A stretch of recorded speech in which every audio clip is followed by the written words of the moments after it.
Hello students, welcome to our YouTube channel. आज इस video में हम लोग पढ़ने जा रहे हैं न्यूमेरिकल इनइक्वालिटीज से रिलेटेड ये कुछ टॉपिक्स है हमारे पास, जैसे कि reasoning, linear inequation in one variable, solution of system of linear equation using graphical method, और फिर फोर्थ हमें पढ़ना है इसमें मॉड्यूलस फंक्शन के बारे में, उसकी लीनियर इनइक्वालिटीज के बारे में।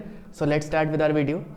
तो चलिए सबसे पहले स्टार्ट करते हैं रीजनिंग से, और इस टॉपिक से कॉम्पिटिटिव एग्जाम में भी मैक्सिमम क्वेश्चंस पूछे जाते हैं। तो चलिए इस टॉपिक को देखते हैं सबसे पहले। तो रीजनिंग इनइक्वालिटी का मतलब statement consisting of group of elements with certain coded relationships. यहाँ पे रिलेशनशिप कैसी होगी? कोडेड होगी, आपको इसको डिफाइन करना है। स्टेटमेंट गिवन होगी, आपको कंक्लूजन बताना है उसका। और यहाँ पे सिंबल्स आपको दिखेंगे less than equal to, greater than equal to, या फिर इक्वल टू।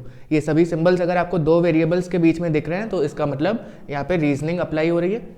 और यहाँ पे जो इनइक्वालिटीज़ हैं वो दो तरह से पूछी जाती हैं, क्योंकि आपको यहाँ पे दिख रहा है एक वर्ड कोडेड रिलेशनशिप। इसका मतलब दो तरीके से इनइक्वालिटीज़ होंगी, या तो डायरेक्टली होंगी इन्हीं सिंबल्स का यूज़ करके, या फिर कोडेड फॉर्मेट में। और वो कोडेड फॉर्मेट का मतलब कुछ इस तरह से स्पेशल सिंबल्स आपको दिखेंगे, परसेंटेज, @ हैश, ये सभी अगर सिंबल्स दिख रहे हैं, इन सिंबल्स का मीनिंग भी आपको गिवन रहेगा, तब हम वहाँ पे क्या अप्लाई करेंगे? Coded inequality. चलिए इससे रिलेटेड एक क्वेश्चन देखते हैं। तो ये सिंबल्स जो अभी हमने देखे उनकी प्रायोरिटीज़ कुछ इस तरह से रहेगी। आपको लेस देन और ग्रेटर देन अगर कहीं भी स्टेटमेंट में, क्योंकि मिक्स्ड फॉर्मेट में रहता है, तो अगर लेस देन और ग्रेटर देन दिख रहा है तो उसको आप पहले सॉल्व करेंगे। उसके बाद आप जाएंगे greater than equal to, less than equal to पे, और फिर लास्टली आप देखेंगे इसमें कौन सा इक्वल टू का ऑपरेटर। ऑलराइट, जैसे कि एक स्टेटमेंट है और इसमें 4 स्टेटमेंट गिवन है और आपको कंक्लूजन दिया है। देखिए ये कंक्लूजन सही है कि नहीं। A less than B less than C. अब पहली स्टेटमेंट से हमें ये पता चल रहा है, क्योंकि हमें ए और सी का रिलेशन बताना है, तो ए जो है वो बी से छोटा है और बी सी से छोटा है। इसका मतलब ए सी से भी छोटा होगा, इसका मतलब इसके लिए ये वैलिड है। ऑलराइट, दूसरी स्टेटमेंट देखते हैं। आपको इन चारों स्टेटमेंट को वैलिडेट करना है इस कंक्लूजन से। ऑलराइट, दूसरी देखते हैं। A less than B and B is less than equal to C. B क्या है? या तो लेस देन सी है या फिर सी के बराबर है। इसका मतलब कुछ भी हो, ए जो होगा वो सी से तो छोटा ही होगा, यानी ये वाली भी वैलिड हो रही है। थर्ड क्या है? A is less than equal to B. A जो है वो तो या बी के बराबर होगा या बी से छोटा होगा। और बी क्या है? B will be less than C. B हमेशा सी से छोटा होगा, यानी कि ए जो होगा वो सी के बराबर नहीं हो सकता, सी से छोटा ही होगा। इसका मतलब ये वाली भी वैलिड है। और लास्ट में देखिए, A less than B and B is equal to C. इसका मतलब क्या है? बी अगर सी के बराबर है तो ए विल बी लेस देन सी हो जाएगा, क्योंकि ए लेस देन बी है तो ए लेस देन सी भी बोला जाएगा। तो इस तरह से आपको स्टेटमेंट और कंक्लूजन देखना होगा वो सही है या नहीं। कई बार आपको 2-3 कंक्लूजन दे रहेंगे और उनमें से आपको किसी एक को यहाँ पे करेक्ट टिक करना है। ऑलराइट, चलिए अगली स्टेटमेंट देखते हैं। A is greater than B, B is less than equal to C, C is equal to D and D is less than E. ये आपको स्टेटमेंट गिवन है और बताना है इनमें से कौन सा कंक्लूजन सही होगा। तो इसका पहला कंक्लूजन क्या है? ए इज ग्रेटर देन ई। ए जो है वो ई से बड़ा होगा, तो हमें ए और ई के लिए ये रिलेशन देखना होगा। तो आप देख रहे हैं यहाँ पे एक कंक्लूजन बन नहीं पा रहा है, क्योंकि ए जो है वो बी से बड़ा है, और अगर ए से ई तक हम पहुँचना चाहें तो नहीं पहुँच सकते, क्योंकि सिम्बल्स जो हैं वो ऑल्टर हो रहे हैं। अगर एक ही जैसे सिंबल इस तरह से कुछ होते तो हम यहाँ पे रिलेशन, इसका कंक्लूजन निकाल सकते हैं, लेकिन यहाँ पे बोल दिया ए बी से बड़ा है, और अगर बी को देखें तो बी सी से बराबर है या छोटा है, फिर d इक्वल टू सी है, और d इज लेस देन ई। अगर d e से छोटा है इसका मतलब c भी e से छोटा होगा। इसका मतलब b जो है वो c से छोटा होगा, लेकिन हमें b e से छोटा मिल जाएगा, लेकिन a का e से रिलेशन नहीं मिल रहा है। इसका मतलब ये पहला वाला कंक्लूजन नहीं होल्ड करेगा, हमें दूसरा देखना होगा। दूसरा है b is less then e। तो इसको देखते हैं एक बार। b और e का रिलेशन लेना है तो हम a को यहाँ पे इग्नोर कर देंगे। b is less than equal to c, c is equal to d and d is less than e। तो हम इसके लिए ये भी बोल सकते हैं c और d बराबर हैं, तो क्या कह सकते हैं हम लोग? यहाँ पे ये भी बोल सकते हैं c is less than e, क्योंकि ये दोनों बराबर हैं। अब देखिए b is less than equal to c है और c less than e, तो क्या हम ये नहीं बोल सकते b will be less than e? Alright, तो हमें क्या मिल गया? कंक्लूजन 2 यहाँ पे सही है और 1 वाला फॉल्स है। ऑलराइट, तो चलिए अब एक कोडेड इनइक्वालिटी देखते हैं। कोडेड इनइक्वालिटी से रिलेटेड ये क्वेश्चन है, जहाँ पे a #b बता रहा है कि a will be greater than b, a और $b बता रहा है means a will be less than b, a% b means a is equal to b, a@b means a is greater than equal to b and a*b means a will be less than equal to b। तो ये आपको statement given है, पहले इस statement को convert कर लेते हैं। ताकि ये डायरेक्ट इनइक्वालिटी से रिलेटेड हो जाए। पी हैशटैग क्यू का मतलब क्या हो गया, P will be greater then Q. Q के बगल में डॉलर का सिंबल है, यानी ये क्या हो जाएगा, Q is less than R. फिर R at the rate S, यानी R will be greater than equal to S, और एस एस्ट्रिक टी का मतलब S is less than equal to T. ये आपकी यहाँ पे स्टेटमेंट हो गई। कंक्लूजन देखते हैं। सबसे पहला कंक्लूजन है पी हैशटैग आर, इसका मतलब P is greater than R. चलिए ये देखते हैं वेरीफाई हो रहा है या नहीं, ये सही है या नहीं। तो P is greater then R, यहाँ पे हमें इसलिए P और R के बीच का रिलेशन देखना होगा। अब देखिए P जो है वो Q से बड़ा है और Q क्या है, Q is less than R, यानी इन दोनों के बीच में रिलेशन नहीं बन पा रहा है। इसका मतलब कंक्लूजन 1 तो इसका फॉल्स होगा, no conclusion can be made. चलिए सेकंड वाले देखते हैं, S%B। परसेंट का मतलब क्या है यहाँ पे, इक्वल, यानी S is equal to P। क्या ये सही है या नहीं, इस स्टेटमेंट से देखिए। फिर से यहाँ पे P और S के बीच का रिलेशन देखेंगे तो P is greater than Q less than R, R is greater than equal to S। केवल इतना ही देखेंगे क्योंकि P और S के बीच में देखना है। तो P और S यहाँ पे किसी भी तरह से बराबर तो नहीं दिख रहे, इसका मतलब ये वाला भी फॉल्स होगा। कंक्लूजन 1 भी फॉल्स है और कंक्लूजन 2 भी फॉल्स होगा। ऑलराइट, तो अब हमारा अगला टॉपिक है linear inequation in one variable. तो इनइक्वेशन से पहले इक्वेशन समझते हैं क्या होता है। इक्वेशन मतलब जब भी कहीं इक्वलिटी का साइन आ जाएगा, जैसे कि x plus Y is equal to 5, तो ये एक लीनियर इक्वेशन है। किसमें, 2 वेरिएबल्स में। x इज इक्वल टू 5 ये क्या है, एक linear equation in one variable, जैसा कि ये वाली है लीनियर इक्वेशन है। ऑलराइट, लेकिन बाकी सब जहाँ पे ये सारे सिंबल्स आपको दिख रहे हैं, less than equal to, greater than या ग्रेटर देन इक्वल टू, और एक ही वेरिएबल दिख रहा है, इसलिए ये क्या होगा, linear inequation in one variable. Alright, तो अब चलिए इंपॉर्टेंट रूल देख लेते हैं इन इक्वेशन से रिलेटेड। सबसे पहले तो एक इंपॉर्टेंट रूल ये है कि अगर लिखा है 2x is less than equal to 2, तो हमेशा आपको आंसर जो सोल्यूशन निकालना होता है वो x के लिए निकालना होता है, इसलिए x के बगल में कोफिशिएंट हमेशा 1 ही रहेगा। यानी इसको 2 को हटाने के लिए हमें क्या करना होगा, दोनों साइड 2 से डिवाइड कर देंगे, तो ये कुछ इस तरह से आ जाएगा, x is less than equal to 1। अगर इसी जगह आपको गिवन है minus X is less than equal to 5, अब आपको ये ध्यान रखना है कि एक तो कंडीशन ये है कि आपके x का कोफिशिएंट 1 होना चाहिए, जैसा कि यहाँ पे देखा, और दूसरी इंपॉर्टेंट कंडीशन है कि x का साइन नेगेटिव नहीं होना चाहिए। इस केस में आप देख रहे हैं x का साइन जो है वो नेगेटिव है, इसलिए इस साइन को हटाने के लिए हम क्या करेंगे, -1 से इसको मल्टीप्लाई करेंगे। और यहाँ पे इंपॉर्टेंट रूल आता है कि जब भी हम किसी नंबर को, किसी इनइक्वालिटी को माइनस साइन से मल्टीप्लाई या डिवाइड करते हैं, तो आपका साइन जो इनइक्वालिटी का है वो चेंज हो जाएगा। जैसे कि यहाँ पे देखिए, अगर हमने इसको -1 से मल्टीप्लाई किया तो ये 5 इंटू -1 हो जाएगा, और ये जो साइन है लेस देन इक्वल टू वो कुछ इस तरह से हो जाएगा, greater than equal to. Less than का क्या हो जाएगा, ग्रेटर देन, ग्रेटर देन का क्या हो जाएगा, लेस देन, यानी उसका ऑल्टरनेट साइन हो जाएगा। ऑलराइट, तो ये क्या हो गया, -1 इंटू -x इज x, यानी x is greater than equal to -5, ये आपकी इनइक्वालिटी आ जाएगी। ऑलराइट, तो आप सभी को कंडीशन तो पता चल गई कि सारे x वाले टर्म्स एक तरफ करेंगे, सारे नंबर्स को दूसरी तरफ, और जो साइन होगा वो x का साइन हमेशा पॉजिटिव होना चाहिए, वेरिएबल x हमेशा कोफिशिएंट उसका 1 होना चाहिए। तो उसको ध्यान में रखते हुए चलिए ये कुछ क्वेश्चन सॉल्व करते हैं। सबसे पहला, solve the inequality 3 - 2x greater than equal to x - 32। तो 3 - 2x greater than equal to x - 32 है। सारे x वाले टर्म्स एक तरफ कर लेते हैं, तो -2x - x will be greater than equal to -32, और क्योंकि यहाँ पे 3 है, अगर इस साइड लेके जाएंगे तो ये -3 हो जाएगा, जैसे ये x पॉजिटिव था और इधर लाने पे -x हो गया। ऑलराइट, ये तो ये हो गया -3x is greater than equal to -35। अब आप देख रहे हैं यहाँ पे x के बगल में 1 कोफिशिएंट भी नहीं है और x का साइन नेगेटिव भी नहीं है, दोनों चीज़ को हटाना है। इसका मतलब हमें क्या करना होगा, -3 से इस पूरी इक्वेशन को डिवाइड कर दें, यानी डिवाइडिंग बाय -3 बोथ साइड्स। तो -3 से डिवाइड किया तो ये केवल x बचेगा, क्योंकि माइनस वाले नंबर से यानी नेगेटिव नंबर से डिवाइड कर रहे हैं, इसलिए साइन चेंज हो जाएगा, और ये हो जाएगा -35 अपॉन -3, यानी x will be less than equal to 35/3। अब फर्स्ट पार्ट में आपसे पूछा है x belongs to natural number, यानी कौन कौन सी वैल्यूज होंगी। सबसे पहले इस फ्रैक्शन को पहले मिक्स्ड फ्रैक्शन में आपको कन्वर्ट करना होगा, जो कि ये हो जाएगा 11 होल 2/3। तो इसकी वैल्यूज़, अगर इसके सॉल्यूशन क्या हो जाएंगे, x के 0 से स्टार्ट नहीं होगा क्योंकि ये नेचुरल नंबर है, 1 से लेके 1 2 3 से लेके कहाँ तक जाएगा 11 तक, क्योंकि 11 होल 2/3 ये नेचुरल नंबर नहीं है, यानी कि केवल 11 तक यहाँ के वैल्यूज़ रहेंगी इसकी।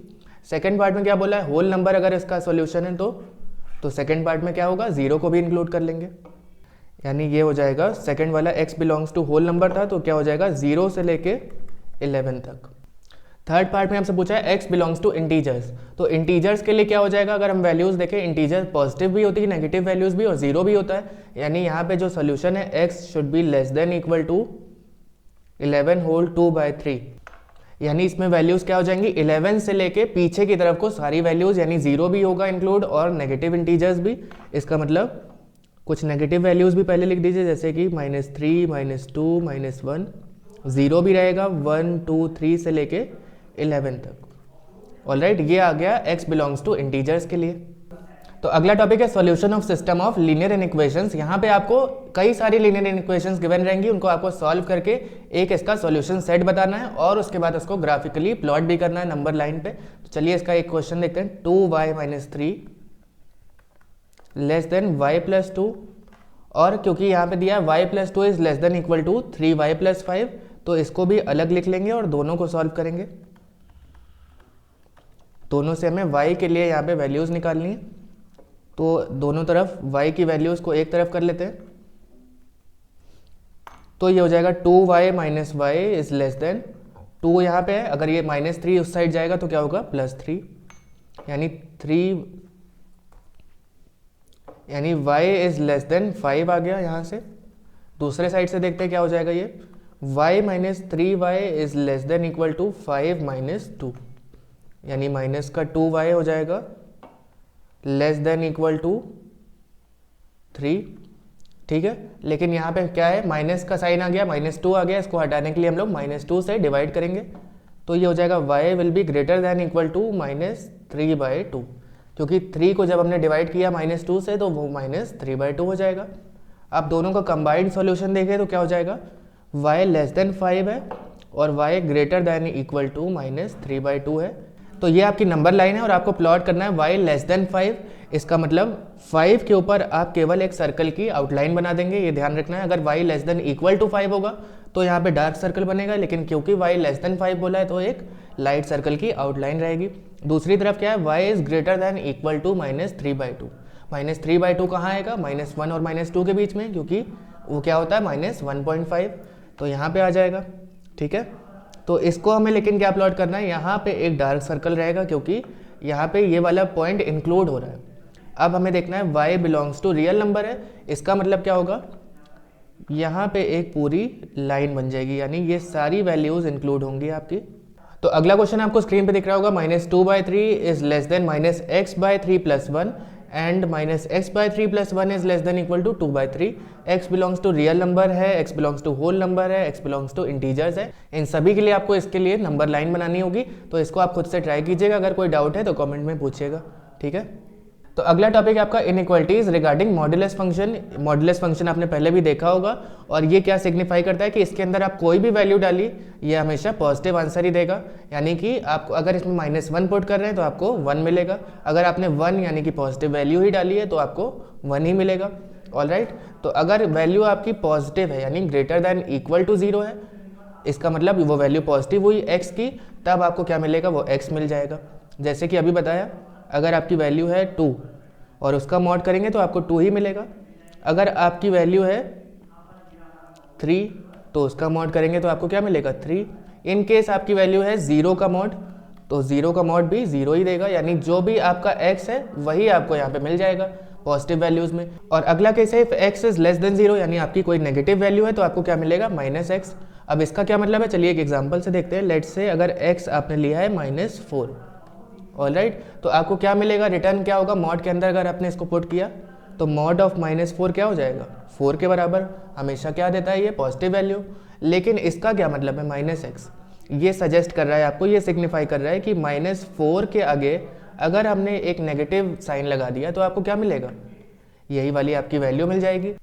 यानी इसी मॉड फंक्शन को अगर हम कुछ इस तरह से सिंप्लीफाई करें तो क्या हो जाएगा, वो माइनस और -4 की वैल्यू क्या है, x है। यानी आपको आंसर मिलेगा -x। देखने में लग रहा है ये नेगेटिव आंसर मिलेगा, लेकिन हो जाएगा पॉजिटिव, क्योंकि x की वैल्यू ऑलरेडी आपकी नेगेटिव है और नेगेटिव इंटू नेगेटिव पॉजिटिव मिलेगा। ऑलराइट, सिंपल है। चलिए अब इसके कुछ की कॉन्सेप्ट, इसके कुछ रूल्स देखते हैं। तो यहाँ पे इसके कुछ रूल्स है। If x and y belongs to real number, mod of x हमेशा पॉजिटिव वैल्यू देगा, यानी ग्रेटर दैन इक्वल टू 0। कहीं भी ग्रेटर दैन इक्वल टू 0 लिखा है, इसका मतलब पॉजिटिव। अगर मॉड ऑफ x 0 के बराबर है, वो तभी होगा जब x 0 होगा। अभी आपने एग्जाम्पल देखा भी था कि अगर हम यहाँ पे 0 पुट करेंगे बार के अंदर तो आपको 0 मिलेगा। ऑलराइट, मॉड ऑफ -x क्या हो जाएगा? मॉड ऑफ x के बराबर, क्योंकि अगर आपने लिया है -4 का मॉड, वो भी आपको 4 देगा। अगर आपने लिया है 4 का मॉड, वो भी आपको 4 ही वैल्यू रिटर्न करेगा। इसलिए हम कह सकते हैं दोनों इक्वल होंगे। ठीक है, अगला फोर्थ वाला क्या है? x will be equal to mod x कब होगा? जब if x will be greater than equal to 0। यानी अगर आपकी x की वैल्यू पॉजिटिव है तो इस केस में मॉड x की वही सेम वैल्यू होगी जो x की होगी, और ये अंडरस्टूड भी है। और अगला कॉन्सेप्ट है x will be less then mod x। कब? जब x की वैल्यू लेस देन 0 होगी। इसको समझना होगा। अगर x की वैल्यू लेस देन 0 ले रहे हैं, मान लीजिए कोई वैल्यू हमने नेगेटिव ली -1, तो x -1 है, इसका मतलब x के नीचे -1 लिख देते हैं। मॉड ऑफ x क्या होगा? मॉड ऑफ -1 क्या हो जाएगा? 1 के बराबर, यानी this will be less then 1। तो आपको ये यहाँ पे अंडरस्टूड भी हो रहा होगा कि -1 इज लेस देन 1, यानी कि अगर आपकी वैल्यू नेगेटिव है तो x जो होगा वो लेस देन मॉड x हो जाएगा। अंडरस्टूड। अगला फिफ्थ वाला है mod of x into y. इसको हम ब्रेक कर सकते हैं mod x into mod y में। और इसी तरह डिवीजन वाला भी होगा। अगर आप मॉड x अपॉन y को mod x upon mod y लिखेंगे, वो भी इक्वल होगा। ठीक है, लेकिन यहाँ पे y की वैल्यू 0 नहीं होनी चाहिए, नहीं तो वो अनडिफाइंड हो जाएगा। कभी भी डिनोमिनेटर में 0 नहीं आना चाहिए। तो अब चलिए देखते हैं मॉडुलस फंक्शन की इन वैल्यूज़ को हम नंबर लाइन पे कैसे रिप्रेजेंट करेंगे। तो फर्स्ट है if mod x is less then l। अगर mod x less than l है, या फिर हम बोल दें mod x is less then 4, तो इसका मतलब सिंपल सा यही होता है कि वो x की वैल्यू -4 से बड़ी होगी और 4 से छोटी होगी। कहीं भी आपको मॉड x लेस देन 4 या मॉड x लेस देन कोई भी नंबर दिख रहा है, तो उसका सिंपल सा रिप्रेजेंटेशन यही है। ऑलराइट, अगर इसी को हम देखें mod x is less then l, तो वो तभी पॉसिबल होगा जब x है -l से l के बीच में। और यहाँ पे क्लोज इंटरवल नहीं है, ओपन इंटरवल है। क्लोज इंटरवल और ओपन इंटरवल का मतलब क्या हुआ? अगर यहाँ पे इक्वलिटी का साइन लगा होगा तो इसका मतलब वो क्लोज इंटरवल है। जैसे कि आपको सेकंड वाला केस दिख रहा है, वो क्लोज इंटरवल का केस हो जाएगा। और क्लोज इंटरवल में जो आपके एंड पॉइंट्स होंगे वहाँ पे डार्क सर्कल होता है, जैसे कि इस केस में दिख रहा है आपको। ओपन इंटरवल में केवल एक आउटलाइन रहती है सर्कल की। तो चलिए अब थर्ड वाला केस देखते हैं। और थर्ड अगर आपको समझ में आ गया तो फोर्थ वाला भी समझ में आ जाएगा। जैसे 1 और 2 रिलेटेड थे, वैसे ही यहाँ पे थर्ड और फोर्थ है। चलिए अब थर्ड वाला देखते हैं। तो यहाँ पे गिवन है mod of x is greater then l। l को यहाँ पे एक हम नंबर ले लेते हैं थोड़ी देर के लिए। मान लीजिए mod of x is greater then 1। वो कब पॉसिबल होगा? जब x will be less then -l, यानी x will be less then -1, या फिर x will be greater then 1। अब चलिए इसको जस्टिफाई करते हैं। पहले तो एक नंबर लाइन बना लिया, -l की जगह -1 हो गया और l की जगह 1 और यहाँ पे 0। ऑलराइट, चलिए अब इसको देखते हैं। तो सबसे पहले कंडीशन है if x is less then -1। x less than -1 के लिए हम कोई भी वैल्यू यहाँ से उठा लेते हैं। x will be less then -1 पे यहाँ पे हमने -2 को ले लिया, तो क्या -2 लेस देन -1 है? बिल्कुल। तो अब हमें इस कंडीशन में यहाँ मॉड में पुट करना होगा। तो mod of -2 will be greater then 1। क्या होगा ये? बिल्कुल होगा, क्योंकि मॉड ऑफ -2 क्या हो गया? 2 के बराबर, यानी ये कंडीशन तो सेटिस्फाई हो गई। अब दूसरी देखते हैं, x will be greater then 1। इसका मतलब अब 1 से बड़ी कोई वैल्यू ले लेते हैं। लेट्स से हमने यहाँ पे 3 ले लिए, तो 3 ग्रेटर देन 1 है। अब यहाँ पे अगर हम पुट करें तो क्या हो जाएगा? इसी वैल्यू को इस जगह पुट करते हैं मॉड के अंदर। तो mod of 3 will be greater then 1। क्या ये होगा? बिल्कुल, क्योंकि मॉड ऑफ 3 क्या होगा? 3 के बराबर, यानी 3 विल बी ग्रेटर देन 1। इसका मतलब अगर आपकी x की वैल्यू लेस देन -l है या फिर x की वैल्यू ग्रेटर देन l है, तो आपको क्या मिलेगा? Mod of x will be greater then l। ये काफ़ी इंपॉर्टेंट केस है, इसको ध्यान से समझिएगा। फोर्थ वाला भी इसी से रिलेटेड है। यहाँ पे जैसे कि आपने देखा इंटरवल कुछ इस तरह से हो गया, तो ये वाला इंटरवल हो जाएगा। और क्योंकि यहाँ पे इंक्लूडेड नहीं है इंटरवल, इसलिए एक यहाँ पे एक सर्कल बनेगा जिसमें आउटलाइन रहेगी केवल। फोर्थ वाला केस भी इसी से रिलेटेड है, बस यहाँ पे इक्वलिटी का साइन लगा है, इसलिए यहाँ पे डार्क सर्कल हो जाएगा। ऑलराइट, तो यहाँ पे कुछ और इंपॉर्टेंट टर्म्स हैं, इनको भी आपको ध्यान से याद कर लेना है। अगर mod of x plus y लिखा है वो लेस देन इक्वल टू होगा mod of x plus mod of y के। इसी तरह mod of x minus y will be less than equal to mod of x minus mod of y। अब यहाँ पे आप चाहें तो वैल्यूज पुट करके इसको वेरीफाई भी कर सकते हैं। Mod of x will be less then mod of y कब? जब x square will be less then y square. इसके लिए एक एग्जांपल देखते हैं। मान लीजिए हमने x स्क्वायर लिया 4 और y स्क्वायर लिया 36, यानी x की वैल्यू क्या हो गई 2 और y की वैल्यू क्या हो गई 6, क्योंकि ये क्या है 6 का स्क्वायर है और ये 2 का स्क्वायर है। क्या 2 लेस देन 6 होगा? क्या 2 का मॉड लेस देन 6 का मॉड होगा? बिल्कुल होगा, वही चीज़ यहाँ पे लिखी है। ऑलराइट, अगला कंडीशन में वहाँ पे बस इक्वलिटी का साइन लगा दिया गया है। इसी तरह ये कुछ इंपॉर्टेंट कॉन्सेप्ट्स हैं, इनको ध्यान से पढ़ लीजिएगा। तो चलिए इससे रिलेटेड एक क्वेश्चन देखते हैं। Mod of 3x is greater than equal to mod of 6 minus 3x। तो सबसे पहले तो कॉमन पार्ट यहाँ पे ले लेते हैं बाहर। 3 दोनों में कॉमन है। 3 into mod of x will be greater than equal to 3 into 2 minus x का मॉड। 3 और 3 कैंसिल हो गया, यानी mod of x is greater than equal to mod of 2 minus x. अगर इसको थोड़ी देर के लिए y एज्यूम कर लें तो mod x greater than equal to mod y कब होता है? अभी अभी हमने देखा, देखिए ऊपर यहाँ पे लिखा है mod x will be greater than equal to mod y जब x square will be greater than equal to y square. इसका मतलब क्या होगा? इसको हम यहाँ पे लिख सकते हैं x square will be greater than equal to 2 minus x का होल स्क्वायर। अब इसको सॉल्व करना तो आपको आता है, ओपन करिए ब्रैकेट और x के लिए यहाँ पे सॉल्यूशन बताना है क्या होगा। इसका आंसर कमेंट में आप बता सकते हैं। तो आई होप स्टूडेंट्स आपको न्यूमेरिकल इनइक्वालिटीज़ की ये वीडियो अच्छे से समझ में आई होगी। अगर आपको फिर भी कोई डाउट है तो कमेंट में ज़रूर पूछिएगा। मिलते हैं अगली वीडियो में। Until next time keep practising maths because practice makes maths perfect.